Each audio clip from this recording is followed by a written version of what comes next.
2017-18 நீட்ல வெறும் 9 பேர் தான் தேர்ச்சி பெற்றாங்க, மருத்துவ கல்வி கிடைச்சது.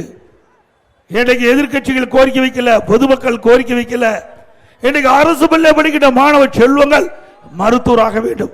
அதற்காக 7.5% உள்ளிடஒதுக்கீடை கொண்டு வந்து அதிமுக அரசு சட்டம் நிறைவேற்றப்பட்டு அதன் மூலமாக சுமார் 2,0818 பேர் இன்றைக்கு தேர்வு ஆகி இன்னைக்கு மருத்துவ கல்வி கிடைச்சிருக்கு. MBBS சேர்ந்து படிக்கிறாங்க. இது ஏழைகளுக்கு கொண்டு வரப்பட்ட திட்டம். இந்தியாவில் எந்த மாநிலத்திலும் இல்ல. முழுக்க முழுக்க அரசு பள்ளியை படிக்கின்ற மாணவருடைய நிலையை கருதி அவர்களும் மருத்துவராக வேண்டும். அதற்காக இந்த திட்டத்தை கொண்டு வந்து நிறைவேற்றினோம்.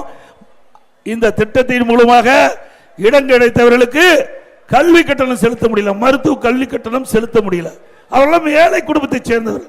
இது அரசாங்கத்துடைய கவனத்துக்கு வந்தவுடன் அம்மாவுடைய அரசு இந்த திட்டத்தில் இடம்பெற்றவர்களுக்கு அரசாங்கமே மருத்துவ கல்வி கட்டணத்தை செலுத்தி அவர்களை மருத்துவராக்குவதற்குண்டான நடவடிக்கை எடுத்த அரசு அதிமுக.